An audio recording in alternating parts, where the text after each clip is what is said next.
ನೀವ್ ಹೀಗತ್ರೆ ಸ್ವೀಟಿ ನಿಮ್ಗೋಸ್ಕರ ಮಾಡಿರೋ ಮೇಕಪ್ ಎಲ್ಲ ಹಾಳಾಗಿ ಹೋಗುತ್ತೆ. ಎಂತ ಕಾಲ ಬಂದ್ಬಿಡ್ತು, ಕಣ್ಣಿನ ಕಾಡ್ಗೆ ಹೋಗುತ್ತೆ ಅಂತ ಅಳೋ ಹಾಗೂ ಇಲ್ಲ. ಹಾ, ಒಂದ್ ಮಾತು ಹೇಳ, ನಿಮ್ಮಿಬ್ರು ಡೈವರ್ಸ್ ಆಗೋದಕ್ಕೆ ಸ್ವಲ್ಪ ದಿನ ಮಾತ್ರ ಇದೆ. ಡೈವರ್ಸ್ಗೆ ಒಂದು ಕ್ಷಣ ಬಾಕಿ ಇದ್ರು ನನ್ನ ಭರವಸೆನೂ ಹಾಗೆ ಇರುತ್ತೆ.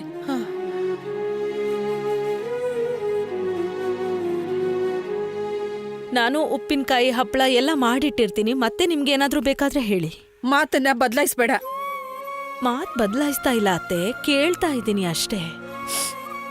ಯಾಕಂದ್ರೆ ಸಮಯ ಬದಲಾಗೋದೇ ಗೊತ್ತಾಗಲ್ವಲ್ಲ, ಅದಕ್ಕೆ ಸಮಯ ಇದ್ದಾಗ್ಲೇ ಎಲ್ಲ ಮಾಡ್ಬಿಡ್ತೀನಿ. ನಾನ್ ಬಯಸೋದೇನಂದ್ರೆ ಕಾಲ ಎಲ್ಲದನ್ನು ಬದಲಾಯಿಸುತ್ತೆ ಅಂತ. ಗೋಪಾಲ, ನೀನ್ ಯಾವ ತರ ಚಮತ್ಕಾರ ಮಾಡ್ಬೇಕು ಅಂದ್ರೆ ವನರಾಜ್ ಮನ್ಸು ಬದಲಾಗ್ಬೇಕು, ಹಾಗೆ ಅನುಪಮನ್ ಮನ್ಸು ಕೂಡ.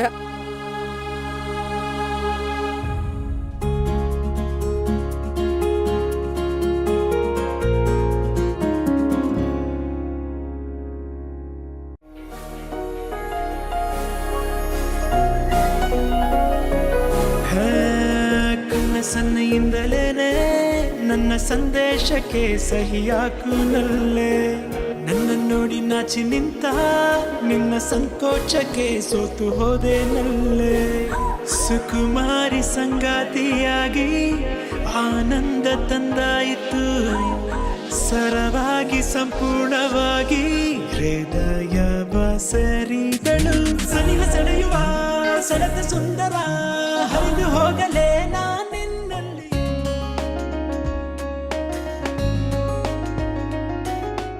ಚೆನ್ನಾಗಿದೆ ಅಲ್ವಾ? ತುಂಬಾ ಮುದ್ದಾಗಿದೆ ಪುಟ.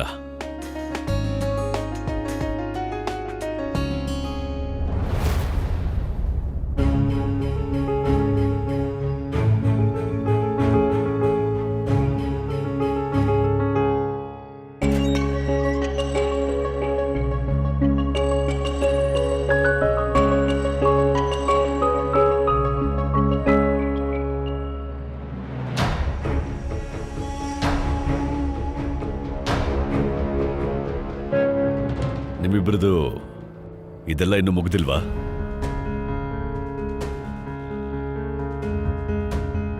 ನಿಮ್ಮಿಬ್ರದ್ದು ಇನ್ನೂ ಇದೆಲ್ಲ ಮುಗ್ದಿಲ್ವಾ? ನಾನು ನಮ್ಮ ಅಮ್ಮನ ಮಗ, ಆದ್ರೆ ಈ ವಿಷಯದಲ್ಲಿ ನಿಮ್ ತರ ಆಗೋಗಿದ್ದೀನಿ.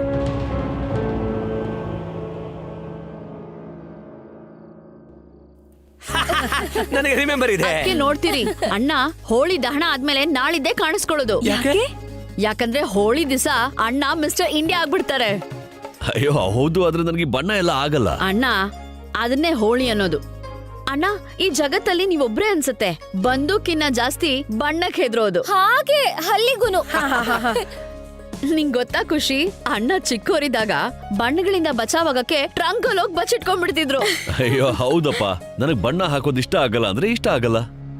ಹಾ, ಬರೀ ಒಂದು ಬೊಟ್ಟಿಟ್ರೆ ಓಕೆ, ಅದಕ್ಕಿಂತ ಜಾಸ್ತಿ ಆಗಲ್ಲ.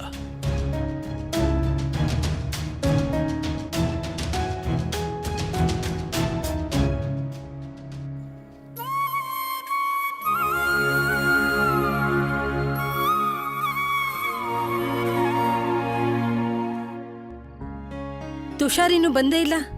ಅಜ್ಜಿ ಒಂದ್ ಸ್ವಲ್ಪ ಲೇಟ್ ಆಗ್ಬಹುದು. ಎಂಟ್ರೆನ್ಸ್ ಎಕ್ಸಾಮ್ ಪ್ರಿಪರೇಷನ್ಗೆ ಅಂತ ಒಂದ್ ಸ್ವಲ್ಪ ಮಾಮ್ ಜೊತೆ ಬಿಸಿ ಇದ್ದಾನೆ. ನಿಮ್ಮಮ್ಮನ್ಗೆ ಕೆಲಸದವ್ರಿಗೂ ಅಳಿಯಂಗೂ ಇರೋ ವ್ಯತ್ಯಾಸ ಗೊತ್ತಿದ್ಯೋ ಇಲ್ವೋ? ಅವಳಂತೂ ಹಬ್ಬ ಮಾಡಲ್ಲ, ಹಾಗಂತ ಬೇರೆಯವರು ಮಾಡ್ಬಾರ್ದ? ಅವಳಿಗೆ ಗೊತ್ತಿಲ್ವಾ ನಿಮ್ಮಿಬ್ರಿಗೂ ಮದ್ವೆ ಆದ್ಮೇಲೆ ಇದು ಮೊದಲನೇ ಹೋಳಿ ಅಂತ? ಇಟ್ಸ್ ಓಕೆ ಅಮ್ಮ, ಕೆಲ್ಸನೂ ಇಂಪಾರ್ಟೆಂಟ್. ನಾನು ಕೆಲಸದಲ್ಲಿದ್ದಾಗ ಎಷ್ಟು ಹಬ್ಬಗಳನ್ನ ಮಿಸ್ ಮಾಡ್ಕೊಂಡಿದ್ದೀನಿ. ಅದಕ್ಕೆ ನಾನ್ ಯಾವತ್ತು ನಿನ್ ಬಾಸ್ಗೆ ಆಶೀರ್ವಾದನೇ ಕೊಟ್ಟಿಲ್ಲ. ಹಾ, ಇಟ್ಸ್ ಓಕೆ ಅಜ್ಜಿ, ನಾಳೆ ಅವನ್ಗೆ ರಜಾ ಇದೆ, ಪೂರ್ತಿ ದಿನ ನಮ್ ಜೊತೆಗೆ ಇರ್ತಾನೆ. ಅನು ಹೇಳು, ಹೋಳಿ ದಹನದ ಕತೆನ ಶುರು ಮಾಡು. ಅಜ್ಜಿ ಸ್ಟೋರಿ ನಮ್ಗೆಲ್ಲ ಗೊತ್ತಿದ್ಯಲ್ಲ. ಪ್ರತಿ ವರ್ಷ ಕೇಳಿ ಕೇಳಿ ಕಿವಿ ಕಿತ್ತೋಗಿದೆ ಅಜ್ಜಿ. ಆದ್ರೆ ನಾನ್ ಕೇಳಿಸ್ಕೊಂಡಿಲ್ವಲ್ಲ, ಅದಕ್ಕೆ ನಂಗೆ ಹೇಳ್ಬೇಕು. ಹಾ, ಮತ್ತಿಲ್ಲಿ ಇನ್ನೂ ಕೆಲವರಿದ್ದಾರೆ, ಅವರು ಕೂಡ ಗೊತ್ತಿಲ್ಲ, ಎಲ್ಲ ತಿಳ್ಕೋಬೇಕು. ಅನು, ನಿನ್ ಕತೆ ಶುರು ಮಾಡು. ಸರಿ ಅತ್ತೆ. ಅನಾಚಾರಿ ರಾಕ್ಷಸ ಹಿರಣ್ಯಕಶ್ಯಪು ಮಗನಾಗಿ ಭಕ್ತ ಪ್ರಹ್ಲಾದನ ಜನನ ಆಯಿತು. ಆದ್ರೆ ಹಿರಣ್ಯಕಶ್ಯಪು ಭಕ್ತ ಪ್ರಹ್ಲಾದನ ಪ್ರಭು ಭಕ್ತಿಯಿಂದ ಎಷ್ಟು ಕ್ರೋಧಗೊಂಡ ಅಂದ್ರೆ ಅವನು ತನ್ನ ತಂಗಿ ಹೋಳಿಕಾಳನ್ನ ಪ್ರಹ್ಲಾದನನ್ನ ಕೊಲ್ಲಕ್ಕೆ ಕರೆಸ್ದ. ಹೋಳಿಕಾ ಹತ್ರ ಒಂದು ಹೊದಿಕೆ ಬಟ್ಟೆ ಇತ್ತು, ಅದಕ್ಕೆ ಬೆಂಕಿ ಒಂಚೂರು ತಗಲ್ತಾನೇ ಇರ್ಲಿಲ್ಲ. ಈಗಿನ ಕಾಲದಲ್ಲಿ ಅಂತ ಬಟ್ಟೆ ಸಿಗೋದೇ ಇಲ್ಲ. ಹೋದ್ ವರ್ಷ ಅಂತೂ ನನ್ನೆರಡು ಬಟ್ಟೆ ಸುಟ್ಟೋಯ್ತು. ಅಕ್ಕ, ಡೋಂಟ್ ಡಿಸ್ಟರ್ಬ್ ಮೀ. ಕೇಳೋಕ್ ಬಿಡು ನನಗೆ, ಹೇಳು. ಈ ನೆನ್ಪಿನ ಬಾಮೈದ ಪ್ರತಿ ವರ್ಷ ಕತೆ ಮರ್ತು ಬಿಡ್ತಾನೆ. ಹಾಗೆ ಖುಷಿ ಕತೆ ಕೇಳೇ ಇಲ್ಲ. ಅದಕ್ಕೇನೆ ಇಬ್ರಿಗೂ ಕತೆ ಹೊಸದು. ಬಾವಾ, ಡೋಂಟ್ ಡಿಸ್ಟರ್ಬ್ ಮೀ. ಆಮೇಲೇನಾಯ್ತು ಹೇಳು. ಸರಿ ಚಿಕ್ಕಪ್ಪ. ಆಗ ಹೋಳಿಕಾ ಆ ಬಟ್ಟೆನ ಹೊದ್ಕೊಂಡು ಭಕ್ತ ಪ್ರಹ್ಲಾದನ ತನ್ನ ಕಂಕುಳಲ್ಲಿ ಕೂರಿಸ್ಕೊಂಡು ಬೆಂಕಿ ಮೇಲೆ ಕೂತ್ಬಿಟ್ಲು. ಯಾರ್ ಪ್ರಭು ಧ್ಯಾನ ಮಾಡ್ತಾರೋ ಅಂತವ್ರನ್ನ ಯಾರ್ ಮುಟ್ಟಕ್ಕಾಗತ್ತೆ? ಭಗವಂತ ಎಂತ ಗಾಳಿ ಬೀಸ್ದ ಅಂದ್ರೆ ಆ ಅಗಲವಾದ ಬಟ್ಟೆ ತಂತಾನೆ ಹಾರ್ಕೊಂಡ್ ಬಂದು ಪ್ರಹ್ಲಾದನ್ ಮೇಲೆ ಬಿತ್ತು. ಹಾಗೆ ಹೋಳಿಕಾ ತಂತಾನೆ ಬೆಂಕಿಲಿ ಭಸ್ಮ ಆಗೋದ್ಲು. ಮತ್ತೆ ಭಕ್ತ ಪ್ರಹ್ಲಾದ ಪಾರಾದ. ಹೇಳಿ, ಭಕ್ತ ಪ್ರಹ್ಲಾದನಿಗೆ. ಹಾಗಾಗಿ ನಾವು ಪ್ರತಿ ವರ್ಷ ಹೋಳಿ ದಹನ ಯಾಕೆ ಮಾಡ್ತೀವಿ ಅಂದ್ರೆ ನಾವು ನಮ್ ಒಳಗಡೆ ಇರೋ ಎಲ್ಲಾ ಕೆಟ್ಟತನ, ಕೋಪ, ದ್ವೇಷ, ಕ್ರೋಧ ಇವೆಲ್ಲವನ್ನ ಆ ಬೆಂಕಿಲಿ ಸುಟ್ಟು ಪಾವನರಾಗೋಣ ಅಂತ. ಕೇಳಿಸ್ತಾ? ಒಳ್ಳೆತನದ ಬಗ್ಗೆ ನಿನ್ನಿಂದ ಯಾವ ಭರವಸೆನೂ ಇಡಕ್ಕಾಗಲ್ಲ. ಕನಿಷ್ಠ ಇವತ್ತಾದ್ರೂ ನಿನ್ ಕೆಟ್ಟತನಕ್ಕೆ ಕಡ್ಡಿಗೀರ್ಬಿಡು.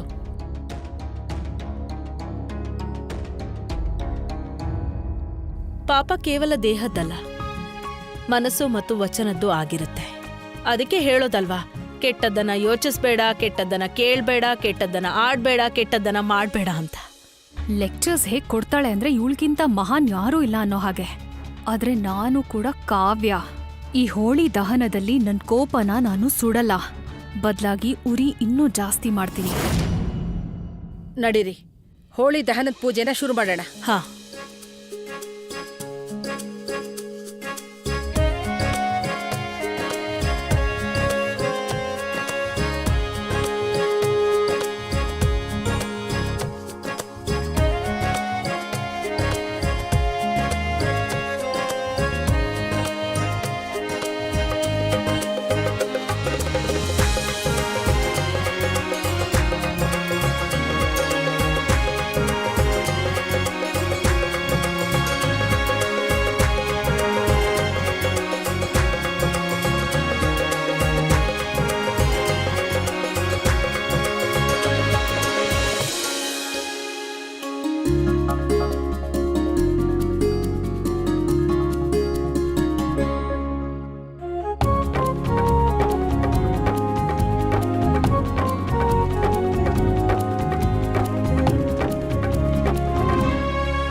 ವನರಾಜ್, ಹೋಗು, ತೆಂಗಿನಕಾಯಿ ಹಾಕು.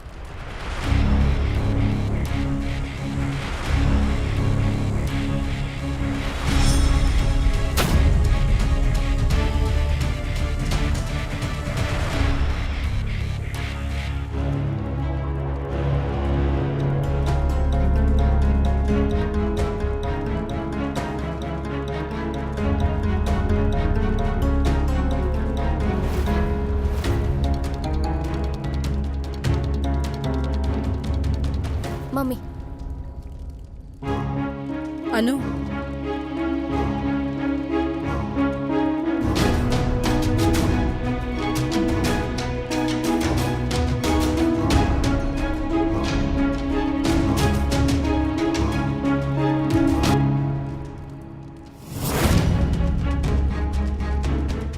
ಒಂದ್ಸಲ ನಿಮ್ಮಮ್ಮ ಈ ಮನೆಯಿಂದ ಹೊರಗೋಗಿ ನಾನ್ ಬರ್ತೀನಲ್ಲ, ಅವಾಗ ನಾನ್ ನಿನ್ಗೆ ಬುದ್ಧಿ ಅಂತೂ ಖಂಡಿತ ಕಲಿಸ್ತೀನಿ.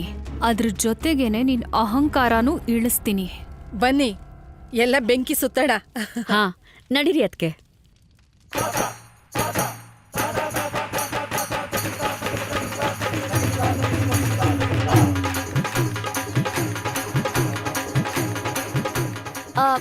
ಐನೋ ನೀವ್ ತುಷಾರ್ ಅಣ್ಣನ್ ಮಿಸ್ ಮಾಡ್ಕೋತಿದ್ದೀರಾ, ಆದ್ರೆ ಅವ್ರು ಬರೋವರೆಗೂ ನಾನಿದ್ದೀನಲ್ಲ. ವನರಾಜ್, ತೆಂಗಿನಕಾಯಿ ತೆಗಿ.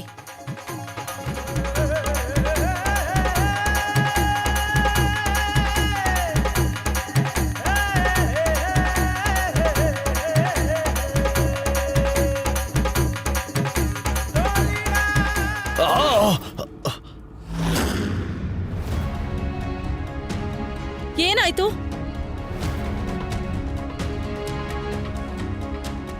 ಅಯ್ಯೋ, ನೋಡ್ಕೊಂಡ್ ಮಾಡ್ಬೇಕಲ್ವಾ? ಓ ಗಾಡ್ ವಿ.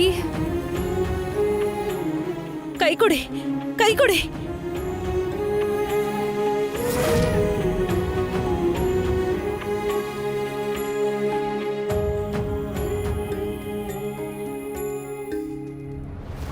ಓ ಗಾಡ್, ಏನ್ ಮಾಡ್ತಿದ್ಯಾ ನೀನು? ನಿನ್ ಹತ್ರ ಫಸ್ಟ್ ಏಡ್ ಬಾಕ್ಸ್ ಇಲ್ವಾ? ಎಲ್ಲ ಇದೆ, ಗಂಟ್ಲು ಹರ್ಕೊಳ್ಳೋ ಅವಶ್ಯಕತೆ ಇಲ್ಲ. ಎಲ್ಲದಕ್ಕಿಂತ ದೊಡ್ಡ ವಿಷಯ, ಅನುಪಮ ಇದ್ದಾಳೆ. ಪ್ರತಿ ದೀಪಾವಳಿ ಮತ್ತು ಹೋಳಿ ಹಬ್ಬದಲ್ಲಿ ಇವಳು ಐಸ್ ಡಬ್ಬನ ಜೊತೆಲೇ ಇಟ್ಕೊಂಡಿರ್ತಾಳೆ. ಅಕಸ್ಮಾತ್ ಯಾರಿಗೇನಾದ್ರೂ ಆದ್ರೆ ಡಾಕ್ಟರ್ ಹತ್ರ ಹೋಗೋ ಅವಶ್ಯಕತೆ ಬೇಡ ಅಂತ.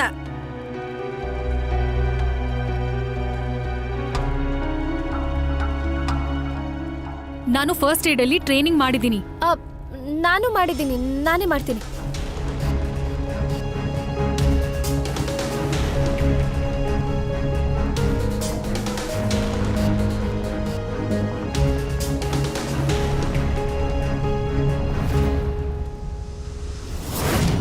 ಪಾವನಿ ಇದ್ದಾಳಲ್ಲ, ಬೇಕು ಅಂತಾನೆ ನನ್ನ ವೀಣಾ ದೂರ ಮಾಡಕ್ ಪ್ರಯತ್ನ ಪಡ್ತಿದ್ದಾಳೆ.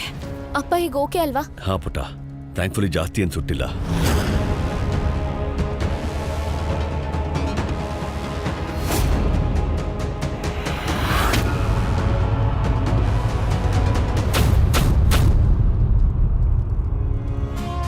ಎಲ್ಲ ಶಾಸ್ತ್ರನೂ ಮುಗೀತು, ಇವಾಗ ಡ್ಯಾನ್ಸ್ ಮಾಡೋಣ. ಡ್ಯಾನ್ಸಾ? ಇಲ್ಲಿ ಬೀದಿಲ?